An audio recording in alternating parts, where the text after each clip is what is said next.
अस्सलाम वालेकुम दोस्तों and welcome to Samaa TV Urdu. दोस्तों, जैसे कि आपको मालूम है कि पाकिस्तानी ड्रामा परिजात काफ़ी ज़्यादा फेमस हुआ था और उसके जो एक्टर थे अहमद अली, उन्होंने भी एक बहुत बड़ा ऐलान किया है। इसके अलावा आपको मैं वीडियो में आखिर तक बताऊंगा कि आखिर परिजात दोबारा सीज़न 2 क्यों बनने जा रहा है। सीज़न 2 की अगर बात करें तो उसमें कोई इंडियन अदाकार है जिसका नाम अभी तक फाइनल नहीं हुआ, उसको शामिल किया जाएगा।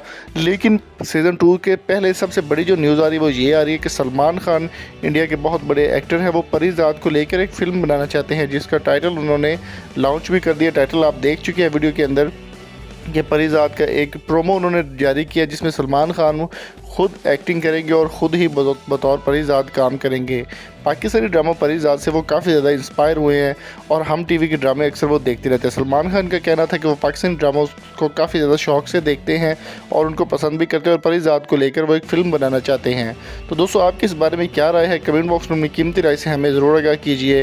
वीडियो अच्छी लगी है तो आप चैनल को सब्सक्राइब करके बेल आइकन को ज़रूर प्रेस कर दें। मिलते हैं जल्दी नई वीडियो के साथ। अपना बहुत सारा ख्याल रखिएगा। Thank you so much for coming. अल्लाह हाफिज़।